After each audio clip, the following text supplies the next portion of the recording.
करने वाला मेरा देवाधिदेव महादेव है, इसलिए उसका नाम विश्वनाथ है। मतलब विश्व को अनाथ नहीं देख सकता, इसलिए उसका नाम नाथ है। वो सबका पेट भरता है। बोल बम का नारा है, इतना धीमा बोलोगे तो हो गया कल्याण तुम्हारा है। बोल बम का नारा है।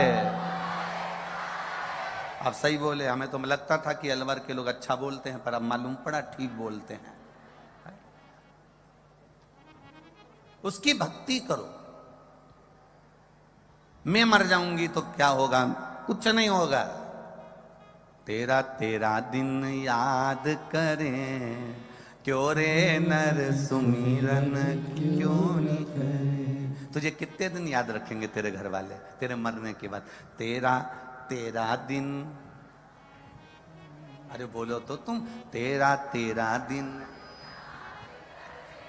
क्यों रे नर सुमिरन क्यों नहीं कर। तुझे केवल तेरा दिन याद करेंगे।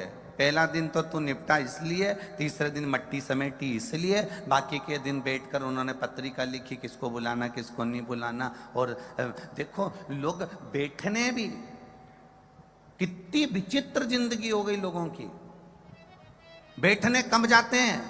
जब कोई, अरे बोलो जम के, मर जाता। मतलब आज के व्यक्ति को बैठने की भी फुर्सत नहीं है कि जीते जी बैठिया। बैठने भी जब गया जब वो निपट गया।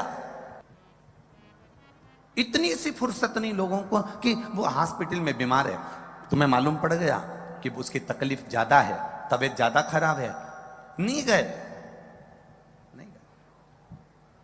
और अब वो चले गया, तब लोग बैठने के लिए गए। घर की बहुएं भी आंख में से आंसू ढा रही हैं, रो रो के बोल रही हैं रात्रि को तो अच्छे ही थे,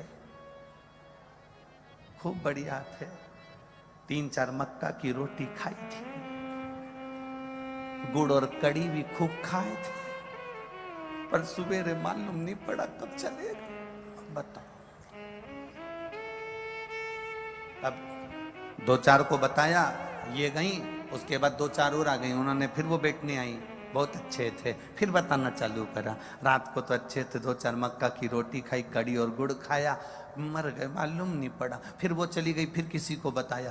पूरे 10 दिन जो आता है उसको एक ही चीज बताई जाती है, इससे अच्छा एक सीडी भरवा लो और एक प्लेयर बाज में रख लो, उसमें तुम बस पल्लू डाल के ऐसी बैठी रहो और बस ऐसी बटन दबा दी और वो प्लेयर बोलता रहेगा कि कैसे मरे।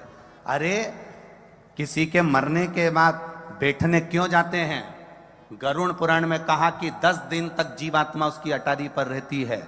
जब हम बैठने जाते हैं 10 दिन उसके घर में भगवान का भजन होना चाहिए, राम नाम कृष्ण नाम शिव नाम जपना चाहिए। क्यों? वो जो गया है वो अटारी पर 10 दिन तक, गरुड़ पुराण कहती है, वो जीव रहता है। 10 दिन हम जितना भजन करते हैं उस जीवात्मा को प्राप्त होता है और उसका कल्याण हो जाता है। पर भजन कोई नहीं करता, सब गए, बैठे, उठे, चल दिए, बैठे, माला चढ़ाई, फूल चढ़ाया, चल दिए। पर कोई ऐसा नहीं होगा जो थोड़ी देर बैठकर राम नाम कृष्ण नाम शिव नाम भजन करता हो।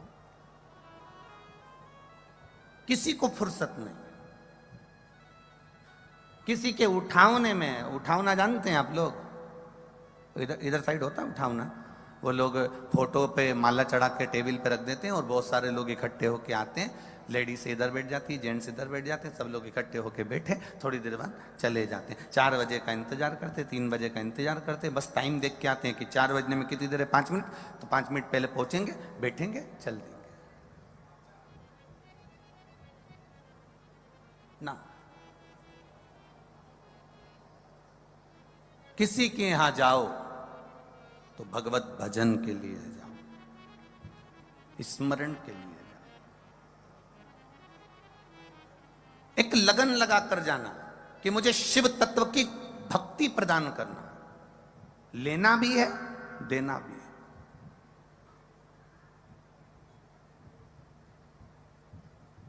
और जब शिव तत्व की भक्ति हम प्राप्त करेंगे तो हम किसी को दे सकेंगे।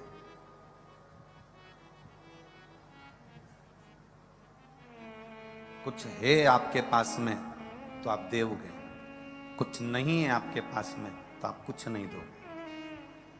नंदराय जी के पास में 10 लाख गाय थी, भगवान कृष्ण का जन्मोत्सव मनाया तो गौओं का दान दिया।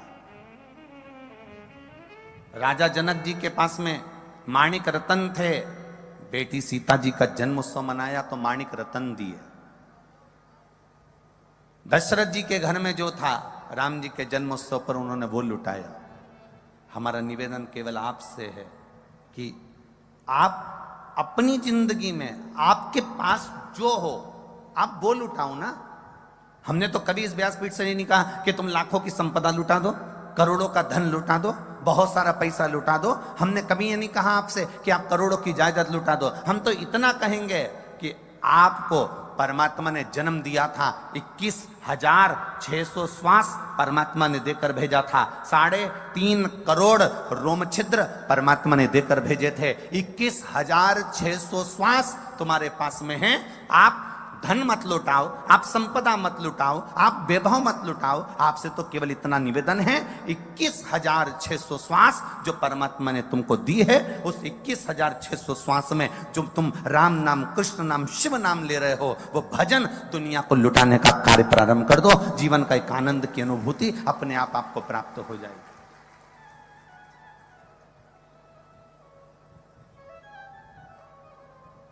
जो बहुत बहुत बड़े करोड़पति हुए, जो बहुत बहुत बड़े संपदापति हुए, उनकी मूर्ति आज तक किसी चौराहे पर नहीं लगी।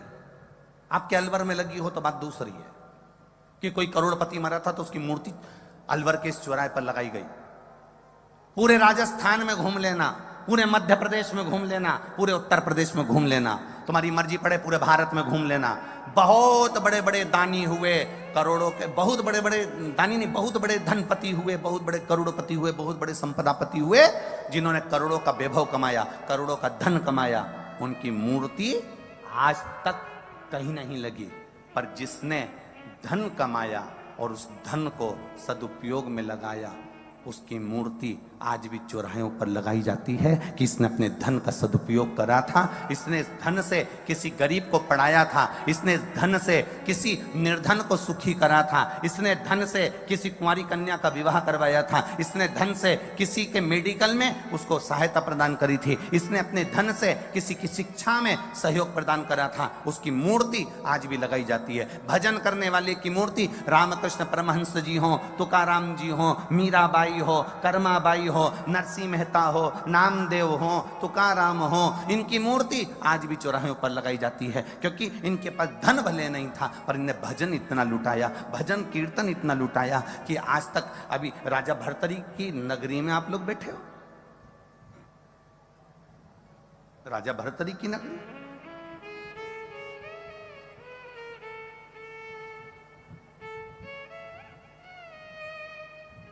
जिनको अपनों ने चोट दे दी और वो संत साधु बनकर, सन्यासी बनकर तप साधना में लीन हो गए।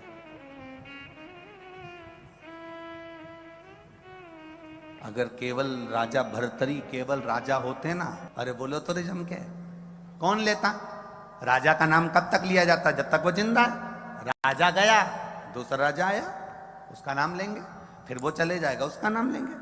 राजा भर्तरी का नाम तो लोग, राजा अगर रहता तो केवल नाम लेते और भूल जाते, पर राजा भर्तरी का नाम आज तक लिया जाता है। उसका कारण केवल एक है, राजा भर्तरी की तप साधना, भजन कीर्तन, सत्संग, संकीर्तन और असली गुरु की शरणागति और अच्छे कार्य राजा भर्तरी ने करे अपने जीवन में, तो आज तक लोगों ने उसको पूछा है। आप कोई अच्छा काम करके जाइए, मिला है ना मनुष्य का शरीर, बड़ा कीमती शरीर मिला है, डायमंड,